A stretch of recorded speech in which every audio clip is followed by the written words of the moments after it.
Hello everyone! Welcome to Remarvin Cooking Lifestyle.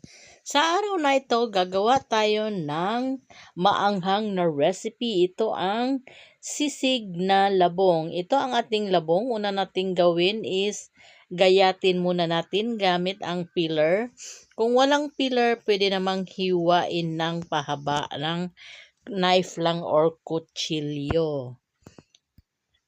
Yan, ganyan lang ang ating paggayat nito. Marami kasing labong sa panahon nito kaya gagawa tayo ng sisig para maiba naman ang ating putahe sa labong. Ayan, sa hindi pa nakasubscribe sa ating channel, just click the subscribe button and notification bell para always ma-notify sa ating mga newly uploaded recipe. Di ba ang ganda ng ating labong? Puting-puti. Parang Americana. Makinis na makinis. Makinis pa sa mga kutis ninyo. Este daton ulam mga dibientes asi kita sabroso. Ayan, pagkatapos nating nagayat ang ating labong, atin na yung nalaga. Ayan, habang nilalaga natin, dito magisa tayo ng ating ibang sangkap. Una nating gawin is saute natin ang ating onion, garlic, and ginger. Ayan, parabasin lang natin ang aroma para lalabas ang kanyang lasa. Ayan, lalo na ang ginger, kailangan lalabas talaga yan ang kanyang lasa para lalong matikman natin ang ating pagkain na masarap. Then, maglagay tayo ng kunting kamatis, hiniwa ng maliliit na cubes, ang ating maanghang na sili, green and red. Nag-iwan tayo ng kunting kamatis, onion, at saka sili para pang toppings natin mamaya. Yan, sutay-sutay lang natin dito. Naglagay ako ng ilang pirasong hipon. Hipon is optional lang. Pwede kayong gumamit dito ng giniling na meat kung anong gusto nyo. Pero ako gusto ko hipon kasi mas malasa at preskong-presko ang ating hipon. Ayan, isutay lang natin hanggang mag-change color ang ating hipon. Pagkatapos nating masutay, ilagay na natin ang ating tapos na nalaga na labong or bamboo shoot. Madali lang naman ang paglaga nito. Pakuluan lang yan ng mga 5 to 10 minutes. Then hanguin, isalain para matanggal yung kanyang excess water. Ayan. Sa puntong ito, yan, atin na lang ilagay.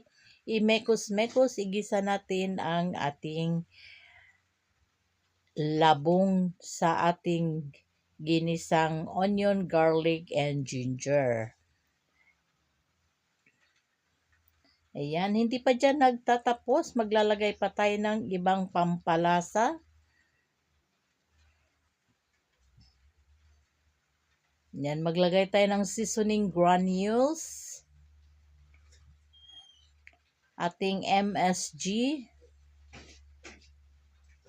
Ating black pepper, ground black pepper or durog na paminta. Maglagay tayo ng salt or asin. Then atin ihalo-halo, mekos-mekos para mag-well incorporate ang ating pampalasa.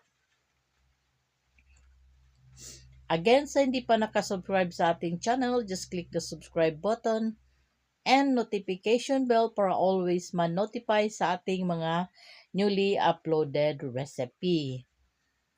Ayan, mekos-mekos, mabilis lang itong maluto dahil nalaga na yung ating bamboo shoot or ang ating labong.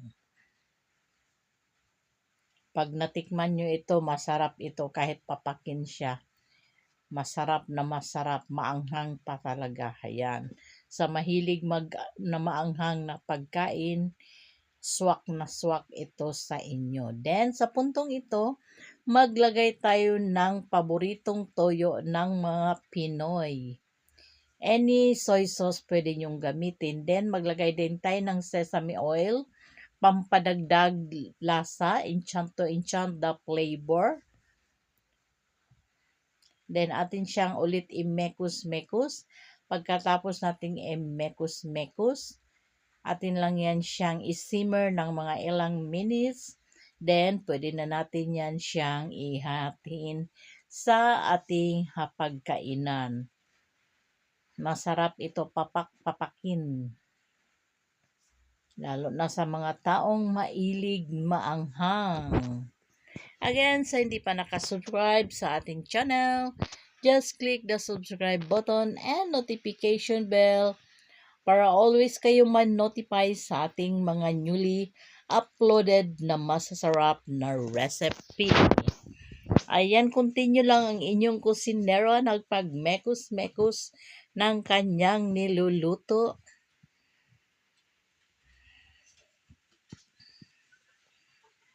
Yan, ating isimmer ng ilang minutes. By the way, pwede kayong magdagdag dito ng mayonnaise. Ako hindi na nagdagdag ng mayonnaise dahil sa bahay na ito, hindi sila mahilig sa mayonnaise.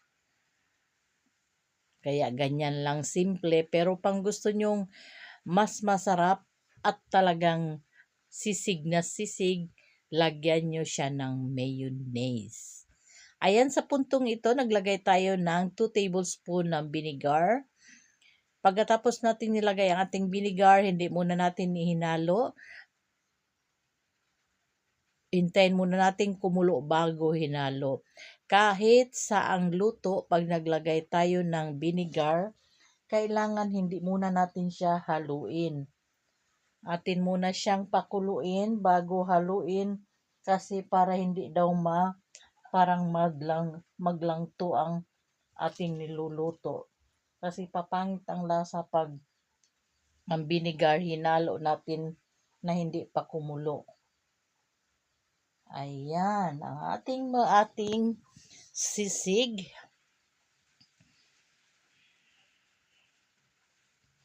Mekus-mekus lang. Maya-maya is luto na ito.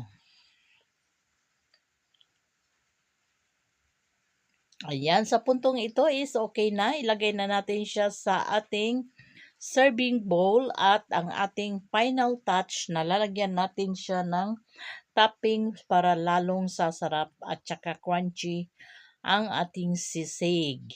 Dito na sa puntong ito, pwede kayong maglagay ng mayonnaise.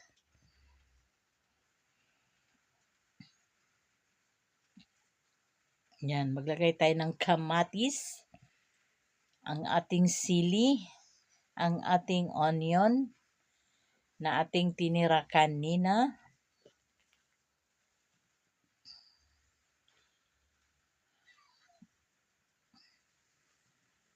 Ayan mga amigas idibientes, tapos na ang ating sisig labong. Pwede na natin yang hiain sa ating hapagkainan. Tapos na. Hanggang dito na lang. Maraming salamat sa ulitin. Thanks for watching. Bye-bye. God bless. And be safe all. Bye!